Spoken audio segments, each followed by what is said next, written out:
I have just accepted Her Majesty the Queen's kind invitation to form a new government. Well, ladies and gentlemen, it's fantastic to be back. In this new era, we're taking a new approach. It will be uncensorable and uncancelable. We can't give in to those who say we can't do better. That is a disgrace. We can make the West great again. The status quo is not an option. Welcome to the first ever edition of the Liz Truss Show. You'd have to be watching the fake news BBC or living on Elon Musk's Mars mission to not know that Britain is going to hell in a handcart. Despite the valiant efforts of a certain Prime Minister to get things on the right track in 2022, this country seems to have a death wish. Our economy is in meltdown. Industrial towns are in a worse state than ever before. The last vestiges of a once proud British industry, steel towns, mill towns, car towns, are being killed off by eco-zealots. Small businesses are dying. Big businesses are leaving. We're now poorer than Mississippi. It's like Huckleberry Finn without the steamboats. People are having to pull their own teeth out because they can't get a dentist. We've been importing Islamists who want to destroy our country, from imposing Sharia law to orchestrating terror attacks. Gangs of Pakistani heritage criminals have carried out unspeakable sex crimes against young girls for decades. These crimes have been covered up by the authorities. We even have Islamist MPs in the House of Commons, backing cousin marriage and all kinds of barbaric practices. No one can be deported, thanks to the web of human rights law and the subversion of our justice system. People are in despair. But they're not even allowed to talk about it. If you speak out against the Islamists or the transgender ideologues, you can be arrested. Anytime, any place, anywhere. Heathrow Airport, your house, the office. The nation that invented free speech, and it was in 1695 that the free press was established, is now the home of state censorship. This calamity, the fall of Britain, the fall of England, the fall of London, is being presided over by a governing elite who hate our country. It's not just the dismal Labour Party and the charisma-free zone that is Keir Starmer. It's the Conservatives in name only, who wanted to be the heirs to Blair. It's the Communist Greens, Zach Polanski, who is the British answer to New York Mayor Mandami without the American teeth. It's the bureaucrats who've been captured by the left and the judiciary, who are a self-perpetuating oligarchy. This deep state has amassed more and more power. In the famous sitcom Yes Minister, it used to be the case that civil servant Sir Humphrey was occasionally got the better of by Prime Minister Jim Hackett. In modern Yes Minister, the bureaucrats hold all the cards, and Sir Humphrey is now a radicalised trans activist. It's the BBC and the mainstream media and their captured regulator Ofcom. When the BBC are not busy lying about Donald Trump, they're covering up for sex criminals in their own midst. I think the best news that we've had in the last month is that President Trump is suing them for all they're worth. I'd rather my license fee money went to Trump media than Trotskyite media. All these people in the bureaucracy, the BBC, the bourgeoisie, live in enclaves in London and the home counties where they can blank out the truth about what's happening in their Gales bakeries and their gated residences and look at spreadsheets telling them everything will get better. This show is going to lift the lid on what is going on. We're going to tell you exactly how bad it is. We will be hearing first-hand accounts and witnesses to the fall of Britain. We're also going to tell you about how these evildoers are working to do the same thing in America and Europe. We will identify the tactics and the game plan of the enemy. Secondly, we'll talk about who is responsible. Who is behind the deep state? Who are their allies in politics and the media? And how does the international network of leftists work to subvert democracy and the will of the people? But this show is not just doom and gloom. We want to save Britain and Europe and the West, and we will bring optimism and hope. So we're going to talk about what needs to be done. We're going to look at the Trump revolution and see how this can be achieved in Britain.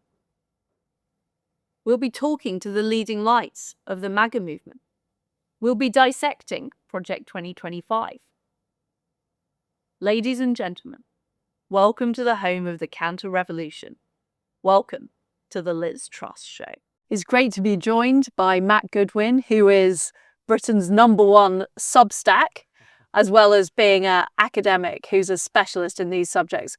Matt, what is the problem in Britain today and exactly how bad is it? Well, I think there are lots of people who would say the problem is mass immigration, the problem is broken borders, the problem is an economy that isn't growing. But the thing that stands behind all of that, I would argue, is the ruling class, is what I would call the new elite, a new regime that basically dominates almost all of the institutions in the country. We know, for example, from rigorous polling that 75% of all people in those institutions lean to the left. But fundamentally, it's a ruling class that is very different from what we might call the old elite in Britain. Now, that old elite, basically running until about the 1960s, was very disconnected from ordinary people, but believed in the nation. That old elite saw itself as custodians of the nation, believed in the continuity of Britain. This new elite from the 1960s onwards is very different. It basically is dominated by what I would call suicidal empathy, an outlook that is all about extending compassion, extending tolerance, extending a belief in diversity at the expense of its own people, at the expense of the country. So what we have now are politicians who would say porous borders is fine so long as we are showing empathy to other people. Mass uncontrolled immigration is fine, no matter its effect on the economy, so long as we are showing tolerance to other people. It's a very morally righteous framework, and it's one that is ultimately, I think, destroying our country.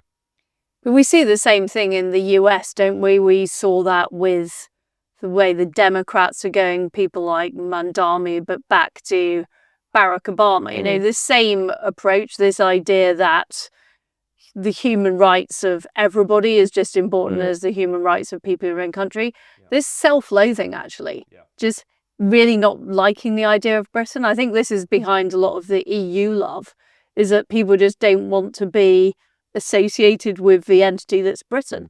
I mean, there's been a ludicrous debate this week about the British flag not even being allowed in Brighton because it's somehow racist to have the flag of your own country. I always remember Sir Roger Scruton talking about the culture of repudiation, that basically what defines the elite class today is not just that they're self-critical, because that would be healthy in a society. We should all be, our own constructive critics. But what Roger pointed out was that politicians, I think especially since the 90s, are now openly repudiating and rejecting their own nations, their own identity, their own history, partly because they see that as a way of winning more social status for themselves from other members of the global elite. So as you know, I was a MP for 14 years, a government minister for 10 years. So I was in that system. And the whole time, I went into politics because I'm a patriot, because I want this country to be great. Lots of other people that I went into politics with felt the same thing. We didn't want open borders. We didn't want to end up with the highest taxes for 70 years.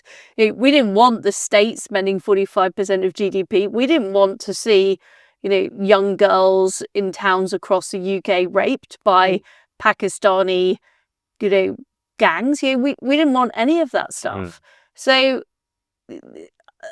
I think the culture is much bigger than politics. It's also the bureaucracy, which under Tony Blair became weaponized, and far less easy for politicians to actually push in the right direction.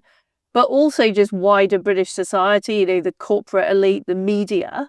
You've got a whole bunch of people. So as somebody who is right wing, you're a minority in that system. Well, I think the way I would look at it, and I agree with much of what you said, the way I look at it is basically from 97 onwards, we had a Blairite revolution that was essentially about opening borders, transferring power to distant elites, downplaying the people or severing the link to the people and politicizing public taxpayer-funded institutions. Now, the Conservatives, not all Conservatives, but a lot of Conservatives post-2010, either mainstream that revolution or they failed to reverse Well, they it, said they wanted right? to be the heir to Blair. So That was literally what the so-called modernisers in the Conservative Party said. People like David Cameron, Michael Gove, George Osborne. Well, They even wanted called to them- hug Huskies and Yeah. stuff like that. Well, they even called themselves progressive conservatives, which is an oxymoron. And you saw the same thing in America, didn't you, with George Bush and compassionate conservatism, Yeah. which is kind of the minute you put a word in front of conservative, you're kind of diluting it. You're saying, I'm a bit embarrassed to be a conservative, so I'm going to be a progressive conservative or a compassionate conservative. I don't really want the real thing. I want the Diet Coke, not the full fat Coke. Was it Lord Glasman who said that the only time I ever heard progressive was from a doctor, and it's not what you want to hear, And I think if you look at what happened to conservatism, is it fundamentally lost its way, which, as we know in British politics, we began to see what I think was a precursor to Trump in America. Remember, it really was in the early 2000s, you began to see the UK Independence Party taking off. You then had the vote for Brexit, which of course came 6 months before Donald Trump's first election victory. And so you start to see the reconfiguration of the conservative right around something that is closer to where the average voter is. Because in my mind, basically what's happened is the ruling class, a new elite, the regime, they've moved sharply to the cultural left over the last 20 years. But the average person, if anything, has gone to the right on all these big cultural issues like immigration. Well, that's definitely true. You were saying, though, that the new elite sort of started emerging in the 60s and 70s, but we still had a Thatcher government in the 80s. The issue with a lot is, of opposition too. But the issue is that society at the time was changing, and the left stopped fighting the battle at the ballot box. Instead, they started trying to take over media outlets, take over universities in particular, take over these kind of NGOs. Stonewall, for example, has been very powerful at pushing the transgender agenda. All of these organizations, they were getting their battle ready earlier than the 90s. Well, it was in the 1980s, Daniel Bell, who wrote Contradictions of Capitalism, first pointed out that Western nations were now seeing the rise of a ruling class that both hated its own country, but yet enjoyed the benefits that country had produced. So there was a double standard at work in the ruling class. They said, well, we'll use all of this freedom, what we now refer to as a luxury belief class. We'll use all of these freedoms in order to push narratives and ideologies that undermine our own nation states from within. And unfortunately, a lot of conservatives, certainly not Thatcher, of course, who famously said, I'm sick of tolerating people who do not tolerate us. A lot of wet conservatives, liberal centrist conservatives, people who should essentially be in liberal parties, they sort of went along with that prevailing culture. Now, what's clear to me today from Trump, Brexit, the direction of British politics, is you now have generations of conservatives who is basically saying, look, I'm not going to go along with this anymore. I want proper conservatism that actually repairs and restores the nation state. You've now got voters who want change, who want a Trump-style revolution. They're not the ones with the power, because they're doing things like running small businesses. They tend to be living outside London. They're not part of the media class. They're not commentators on, with the exception of you, but they're not commentating. Do you see what I mean? So there's a massive power imbalance. And that's what we've got. We've got a public who are very dissatisfied with the system. Keir Starmer's polling at 15%. He's the most unpopular prime minister in history. But yet, you don't really feel the sense of that if you're around in London or you're reading the mainstream media, because the people who are angry are not the people with the power. So I think if you look at British politics today, the two parties that have dominated this country for more than a century are now combined on only 30 to 35% of the national vote. What that tells me is that the traditional centres of power in this country are collapsing. Now, they haven't realised that yet, but it is very visible, not just in the polling, but in real-world elections that are actually taking place. So what we're seeing, And indeed, one irony of British politics, particularly after Brexit, is that we have actually become a little bit more European in the sense that our voters are saying, well, we're not going to go on with these two blocks that have failed our country. We're going to force through radical change. And we can see that in the polling. We can see it in the rise of reform. You also, by the way, see it in the rise of the Greens. So that British politics is basically becoming more polarized. Now, I believe the right will win that battle for lots of reasons we can get into. I think they're winning the arguments. I think geographically the right is in a stronger place in our two-party system and a lot of other reasons. But what is clear is we are living through a watershed moment where the 20th century and the politics that govern the 20th century are now rapidly making way for something entirely different. I mean, I welcome that because I think this country needs the most massive shake-up. My big fear, having spent 10 years doing battle with the civil service, ultimately as Prime Minister, being sabotaged by the Bank of England, the rest of the deep state, is I know how powerful these left-wing institutions are in Britain. They're more powerful in the US. Currently, the Prime Minister is not able to appoint the senior civil servants. They're not able to appoint the governor of the Bank of England apart from once every 8 years. Do you think there is just going to be a huge problem in actually trying to change the way Britain is run? Because this isn't just a political problem. This is a massive system problem. The country's falling apart in every possible way, whether it's our infrastructure, whether you can get a dentist, Well, the economy, whether or not you can open a business, all of this stuff doesn't work. Yeah. And most of the people controlling the levers of power are not on your side. Unless you actually go to war with that political class, we will never, ever solve the second order problems that really alienate millions of people, from mass migration to the tax regime. So what does that mean? Well, if you compare and contrast America and Britain, one of the advantages President Trump has, is he can make thousands of appointments within the political system. He can wield enormous amounts of power through executive orders, among lots of other things. A prime minister here, as you know, is much more limited in terms of the number of appointments and the room for maneuver. So whatever radical shake-up government goes in, one of the first things they have to do is basically start breaking apart, reconfiguring the state, saying, for example, well, we are going to bring forward legislation that will allow the Prime Minister and the government of the day to make a much wider number of appointments. We are going to dramatically shrink the civil service. In my mind, at a philosophical level, it is the people who are going to save this country. It has always been the British and the English people who save this country. It's never been the elite. So what we need to do is harness that popular sovereignty and apply it.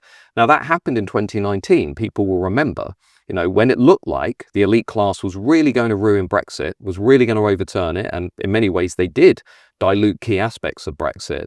But fundamentally, it was the people who basically said, look, we're not going to have this. And they handed Boris Johnson at that time an enormous majority to get Brexit done. Now, we can go into the betrayals that followed on immigration and everything else, but it was the people reasserting their power against an elite class. We will now see that again. I'm confident of it.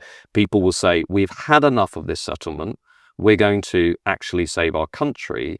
Who harnesses that energy and how they apply it, I think, is $1 million question. Like, what would I want to see? What's my political fantasy, my dream wish list? A day one new prime minister going in and saying, well, here's a letter to the Council of Europe. We're leaving the European Convention on Human Rights. This is fundamentally what needs to happen. Here's a plan for dealing with the Lords. Like, whether you pack it with new peers, whether you fundamentally reform it, it is shock and awe for the first 3 or 4 weeks, because that is basically the only window you're going to have. But yet I'm so optimistic about the future. Why am I optimistic? Because they're doing so badly. Because they're doing so badly, but you can sense actually that the opportunity for radical change in this country is now so immense because the two parties are breaking down. This status quo has been completely discredited. I think people are understanding that we have a system problem, that it isn't just the politicians, that the police chiefs are failing. Yeah. If you look at the chief constable of the West Midlands Police, he's basically been appeasing Islamists, or you look at the judiciary and the decisions they're making in cases, or you look at the bureaucrats that are hauled in front of the select committees, or the bias at the BBC. This is not a problem that's restricted to the House of Commons. This is a big problem. And I would also even go further than that in saying that I think millions of people can sense we are now actually at a civilizational moment in this country, which is, what does it mean to be from Britain in a country where by 2063, according to ONS data, the white British majority will be a minority, and by 2075, the foreign-born in this country, people born in another part of the world, will be a majority in this country. Now, people out there might say, well, Matt, why do we care about that?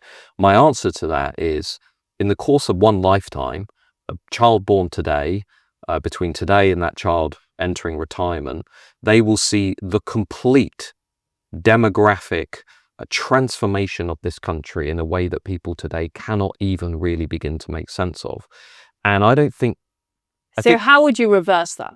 Well, the reason I raise it is because people can now sense that what has happened over the last 30 years through the Blairite revolution, and particularly under Boris Johnson, that they can now sense that this country has been pushed onto a course that is both profound and which they never voted for. How would you fix it? You would immediately end the policy of mass uncontrolled immigration. You would immediately do what Donald Trump is doing, President Trump in America, detain and deport an estimated 1.3 million illegal migrants in the country. You would have a serious national conversation about how do we boost family? How do we increase birth rates? I'm sorry, but the phrase country? national conversation does sound very New Labour to me, Matt.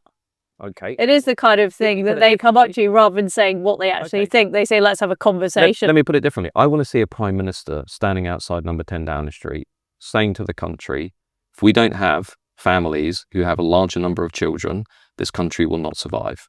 Well, it's great to be able to welcome Peter McCormack, famous podcaster and Bitcoin expert and friend. Peter, just tell us about what you think the state of Britain is now. Yes, I think our country is rusting. I think there's a decay in our country. But the thing that really stands out to me, I feel, I don't know if you feel this, Liz, but I feel like there's two groups of people in our country living in parallel universes. I look at the state of the economy, the state of our high streets, the state of our education, and all I see is decay. And there's a separate group of people who think everything's fine. Like the house is on fire, like the memes saying everything's fine. And it one confuses me a lot because I think the decay is so obvious. You just look at the economic figures. You just look at the things like the graffiti on the underground. You look at the shoplifting that's become normalized everywhere. And you're thinking, but this isn't what I grew up with. And so I'm worried about that decay. And most of all within that, I'm really worried about the young people of our country, most of all. Does that make sense? Yeah, I mean, but if you're saying that some people don't get it, and I know these people because I used to work for them, Right. and with them.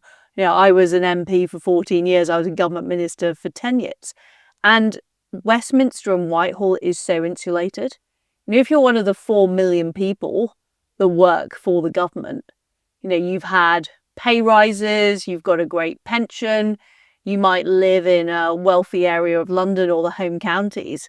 You're not actually seeing what's going on in Bedford, or you're not seeing what's going on in Bradford. You are insulated from it. And there's so much fake news, isn't there? If you watch the BBC, you'd have no idea that Britain was going to hell in a handcart. You'd think that the main problem was there were too many people on the far right.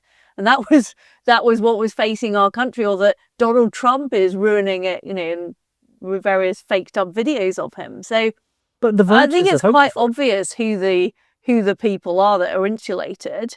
They work in the public sector, or they work in jobs that are dependent on the public sector. So if you're in the green energy industry, or if you're working in banking, your job is heavily regulated. It's pretty much protected because there's no competition. This is why some of our friends in the crypto industry might be struggling to enter the British market because it's a very protected market. So there is a group of people who are benefiting from the state of Britain at the moment. Sure, that is the cause of the decay, or one of the causes of the decay, but people are voting for this. You get the government you deserve, you get the country you deserve, And there are people who are voting for this and justifying it. And that's what I don't understand, is that when the voters look at what's happening to the state of our country and they look at the economic figures and they look at our high streets, why are they not protesting on the streets? Instead, what they're doing, they're kind of hopscotching from party to party looking for an answer. How many Labour voters are now going to vote Green because they're so sick of what's happened under Labour and believe now that Zach Polanski is suddenly some miracle worker who can change the country? Just like what's happened with Reform, that people have have left the Conservative Party and moved to Reform. But what I think they're all missing is there is a problem with the mechanics and the plumbing of our government. Correct. And you know this. You've talked about this in your book. Yes. But how do we wake up a whole country to this? Well, I think they were partly being woken up because they've seen the same failings under the Blair Brown government, then the Conservative government, now this government. And things haven't got better. We've had economic stagnation for almost 3 decades. So I think people are beginning to understand that the problem might not just be the occupant of number 10 Downing Street, that we've actually got a problem with police chiefs. We've got a problem with the justice system. We've got a problem with our economic system, that is very difficult to run a business in this country anymore. So I think one of the jobs that we have, and when I say we, I mean the people that actually want to change the country, is to convince the wider public that that is what the problem is. And then it becomes, how do you convince them? I'm, you know what I do. I make a podcast. I make content. I interview people. I talk to the camera. I talk about economics. I talk about things that happen in our towns. I talk about decay. But most of the people listening are the people who agree with you. And so the occasional person who comes in who disagrees with you, it's very hard to change their mind. And this is why I talk about this parallel There's a lot reality. of evidence that the cleverer people are, the more able they are to justify absolutely ridiculous beliefs like communism. There's a reason that communism is an intellectual pursuit, just like transgender ideology. You've got to persuade yourself it's possible for a man to become a woman. That's not common sense. That requires a particular kind of clever thinking. But there's also, we've got an intellectual elite who are out of touch, and they've begun to rationalize the most crazy stuff. how do you convince people about economic fact? Because you can, it's like inflation. If you try and explain, or even ask most ministers, what is inflation and what causes it? I actually don't think many can answer it. And you have all these... It's a monetary phenomenon, it's a isn't monetary it, Peter? phenomenon. We know Milton that. Friedman said that. But if you ask them that, you ask them, well, it comes from fractional reserve banking, or does it come from QE, or does it come from, where does it come from? Most can't answer it. Yet I look at a lot of these left-wing parties who talk about helping the poor.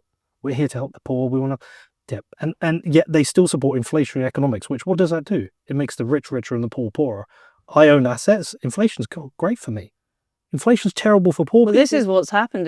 We've seen monetary policy. We've seen massive printing of money. Yes. It's been a disaster for young people who want to get on the housing ladder. An absolute disaster. And it's, honestly, Liz, it's the young people I'm worried about most in this country. I think they're going to save us. I'm a big believer in Gen Z. I think they are the ones that are going to save us. I think they get it. I look at the polling for young people, and I look how many of them are voting for left-wing parties who have fantasy economics, and I look how many are voting for conservative parties, and there is a big divide there. And I think we have a problem in this country in that it's kind of not cool to be a conservative if you're young, but it's kind of cool if you follow Rizzle kicks and you see Zach Polanski on stage with a hip-hop band talking about free stuff here and free stuff here and how society is so unfair. And so I think we've got a problem in that we have to somehow sell conservative economics to the young people of this country. I think it's a huge job. I think about it a lot because so many are being drawn into socialism now. And look, and I'm empathetic as to why. I mean, we've completely let down this But generation. we are a socialist country. I mean, this is what the whole sort of fake news media has failed to convey, which is we spend 45% of GDP on the government. I know. Our taxes are now, I believe, at a record high. Yes. After the budget. Most of industry is controlled in some way or other by the government, like the energy industry or the banking industry. In what way aren't we a socialist country? And I think explaining where we are. And I think the growth of independent media is really, really important for that. It's why I'm starting this show, is why you do your show. We have to reach out to a much bigger audience, explaining what is actually going on. This is not austerity. It never has been austerity, it's profligacy. I worry about the real authoritarian socialism that could be coming. Most socialism is authoritarian because people don't want to be socialists. Sure, but people actually want to do well in life. They want to be able to buy a car, go on holiday, have children. That is not a socialist dream. But we still have a relative amount of freedom in this country, I've been to Venezuela. We are nothing like what Chavez and Maduro have created there yet. When Chavez came in Venezuela, it was great to begin with. He had a great social program. His populism worked. He had great programs for empowering the poor until the price of oil dropped and the money started to run out. And what did he do? He jailed his opponents. He clamped down on the press. He took control of the institutions. It was the richest country in South America. It's now a failed state.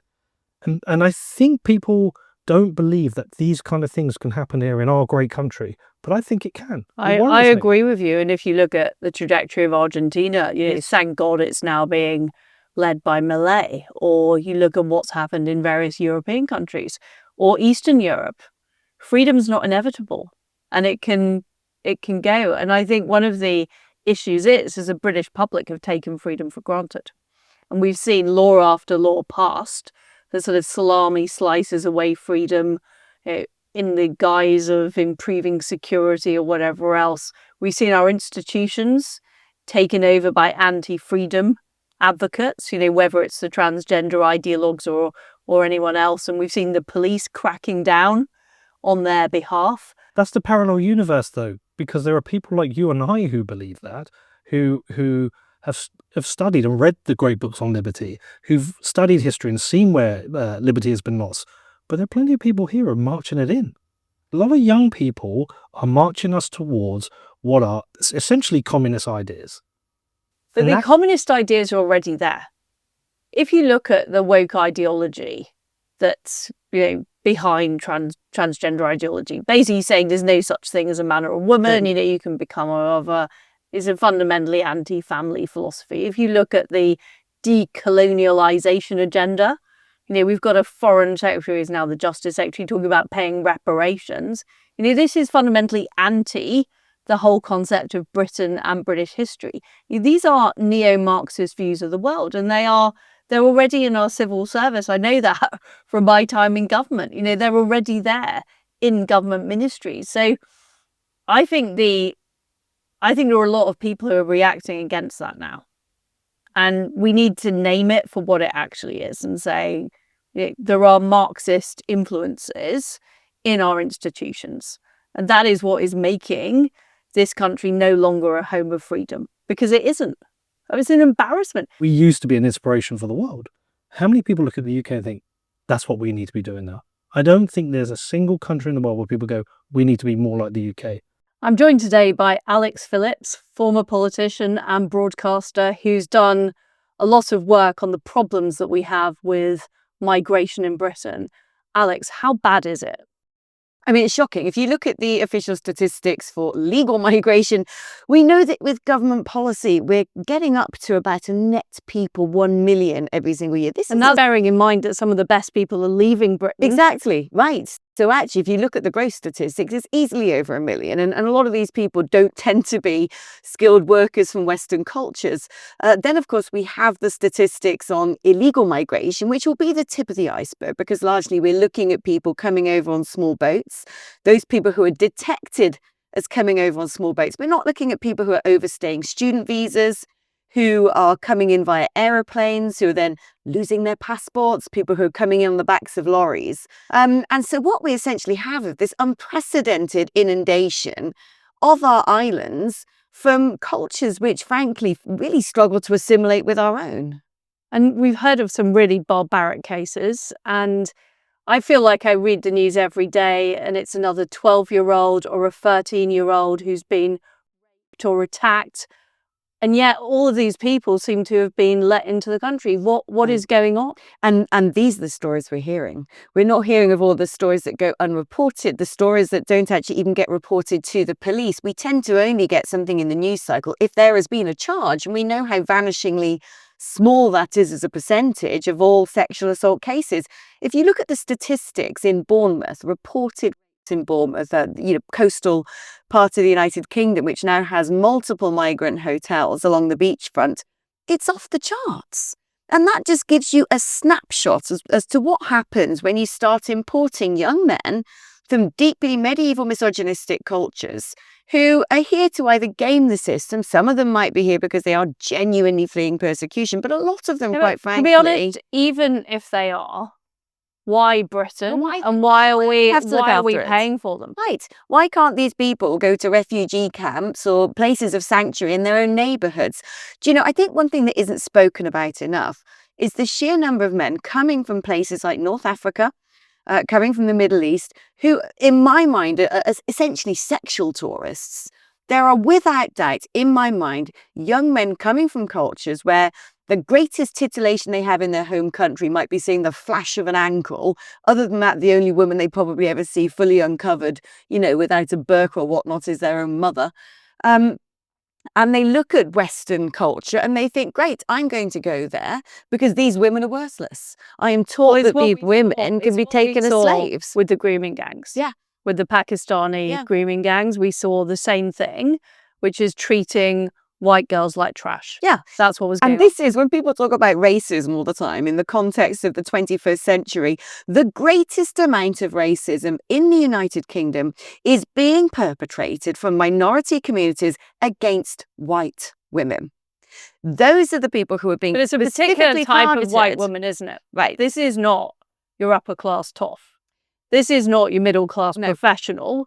This is working class girls. Right. That's who's being targeted. Because they're considered to be more vulnerable, because they're probably easier targets as well. In terms of those who are being actively groomed by the rape gangs, yes, they go after young, underprivileged white girls who are sort of on the margins of society, who don't have the same sort of parental protection, let's say, who are therefore far more vulnerable to exploitation. We've got a big problem with crime. We've got a big problem with sexual crime. We've got a problem with illegal immigration. Aren't I going to do something about it? I don't get it. Why? It's weird, isn't it? So what's remarkable is the left wing can often get away with doing right wing things in the way that the right wing can't. And if Sir Keir Starmer decided one day he had a moment of genius and went, oh, do you know what? I'm going to be the first leader in Europe to properly turn boats around and reinforce my nation's borders because I can. I'm going to either use, American mercenaries, the armed forces, whatever, but I'm going to make sure these boats, so I tell you what the would Australia happen. style. The civil service would stop him. They'd say, Prime Minister, you can't do that. It's illegal. So that's what would happen. There is the blob. There's the sort of the deep state and the blob. Why it seems nobody in Downing Street can actually get anything done. But I don't think the will and the impetus is there. Well, it's definitely not, is it? Because let's be honest, Keir Starmer is a human rights lawyer. Yeah. He literally spent his entire career trying to get illegal migrants into the country and stop them leaving. That was literally his job. Yeah. It's cultural suicide, because even if you take out the egregious harms being done as a result of mass migration, we're talking about the massively increased terror threat, and that's a really important topic we've got to be alive to. So what kind of terror threat do you think we've got now in Britain? It's a matter of time, Liz, until something really bad happens. I think we know this now. So various things we know for certain. We know that the human trafficking routes are exploited by terror organisations to make money. Where once it was opium and drugs, do you know what? That stuff doesn't make as much cash anymore. We know the Taliban, for instance, will sell documents which essentially threaten Afghani residents. Dear Mohammed, we're going to come and kill you. Love the Taliban. So when Mohammed lands in Britain, he says, oh, look, this was posted through my door. They're selling that. We know that essentially they're making false documentation. There's an estimate that there are sleeper cells in every town and city in Europe with 5 to 10 members. They are planning a multi-casualty, mass-coordinated terror attack across the whole of the Western world, as far as I can tell, where they're going to essentially try and coordinate multiple October the 7th. And we now have these people undocumented. If you're going to get terrorists into the country, that's the route you're going to use.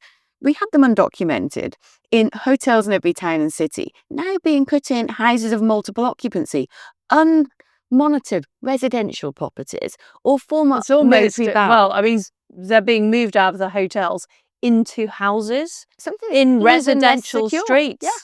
I mean, look, the hotel situation is an abomination. I mean, but it's at least outrageous. in my I mean, mind. Yeah. people are getting to stay in 4-star hotels. Yes. You know, that normal families in Britain cannot afford. Right. They can't afford because they've been absolutely shafted with massive inflation, stagnant wages, no growth. The economy is in freefall in our country.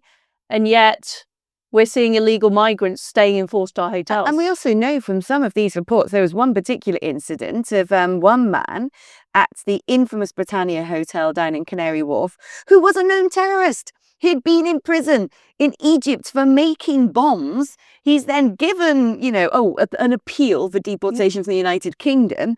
And so you'd think, blimey, this terrorist bomb maker who's now in Britain saying, oh, I want to claim asylum. First of all, it should be a case of get out, you're dangerous. But you'd think that the security services, at the very least, would have eyes on with this guy. Well, no, because one day he goes on a jolly outside the hotel and decides to rape somebody in the middle of Hyde Park. So we also know from various elements of OSINT intelligence from other nations that things like weapons caches are potentially being smuggled in via the small boats. This is how they got a lot of arms into the Gaza Strip. It wasn't just tunnels from Egypt, but also they would have boats coming in from places like Cyprus where they would put a weapons cache into the sea with a detector, and at night time under the cover of darkness. It is totally scary stuff. But again, it seems to me that if you spend enough time in central London and you avoid various parts of the city. But it's spreading. So this is the thing. And actually, with the illegal migration, as government policy is now, for instance, to move migrants from hotels into former army barracks. Now, the interesting thing about that, those barracks are largely in rural communities that hadn't got any migration. Around the barracks, you'll have villages of about 600 people where all of a sudden you're going to have 600 undocumented men from principally Muslim countries. You'll have families in these villages who are connected to the armed forces and 600 men coming over who probably want to murder the UK armed forces. So this problem is going to just keep spreading and spreading and spreading. And I was thinking the other day. So what can be done? What can be done? Because we've heard about the terrorism, we've heard about the sex crime, the just sheer unfairness of illegal migrants basically getting more rights than British citizens. And that's the fundamental problem with the Human Rights Act that Tony Blair passed. It was giving rights to people who weren't Britons, the same rights as our own people. And people are beginning to wake up to that. So what can we do about this, Alex? It's got to be a multi-pronged approach. It's got to be extremely That sounds very New Labour of you. Does it? Yeah, multi-pronged. Have you got a raft of solutions I for have us? I have a dinghy crossing the channel with solutions. No, and what needs to be done is we need to completely overhaul all the legislation that enables these loopholes, that prevents deportations, etc. It has to be completely exorcised from our political system. And then we have to begin a process of deporting anybody who's come here illegally. We then have to go deeper than that. And this is where it gets more delicate. But one thing I think that would be extremely important is as well as the stick, you need the carrot. And you also need other pressures, which will hopefully start encouraging people to move on out to the United Kingdom who don't adapt to the United Kingdom. I want to thank my guests for coming on the first ever Liz Truss Show. What we've heard is that Britain really is in a very, very bad way. A once proud country is now hugely affected by mass migration. We've got a problem with grooming gangs. We've got a problem with the economic decline and the stagnation and falling apart of our towns across Britain. We've got a problem with free speech, the fact that the authorities are trying to cover up what is happening. What does this come down to? Well, this fundamentally comes down to a problem with the British establishment, the ruling class, the elite, whatever you want to call them. It used to be the case that they were traditionalists who believed in Britain, who believed in our country. But over the last 50 years, we've seen the rise of the left-wing woke elite who hate Britain, they hate everything our country stands for, and they want to destroy the very basis of it. The idea of who can be a man or a woman, you can change that on your passport, or the idea that somehow Britain should be ashamed of its history and we should be paying reparations to countries rather than being proud of what we've given the world. This elite has become embedded, this attitude has become embedded in our institutions, like the civil service, like the BBC, like the police and the judiciary. And what is clear is that the mass of people in Britain are thoroughly fed up with this situation. This is the most unpopular government in our history. In fact, the government's been called out by leaders around the world. But there is cause for hope and there is cause for optimism. The first thing is that the public recognise what the problem is. It isn't just who the current occupant of number 10 is. The problem goes deeper than that. It goes into who is running our key institutions, who's in charge in the corporate sector. What are entrepreneurs and businesses doing to actually speak out against the economic stagnation and decline in our country? Is it possible for us to have a Trump-style revolution? Well, I think all the ingredients are there. We've got a public who is fed up and frustrated. We've got people, including the people that I've had on my show, who are ready to start taking action, who want to stand and be involved in politics, who might want to work in the bureaucracy, who might want to take on some of those institutions. What I want the Liz Truss Show to be is somewhere where these counter-revolutionaries can come together, can share their ideas, and we can get ready for what will be, I hope, a momentous period in our history. Thank you for joining me.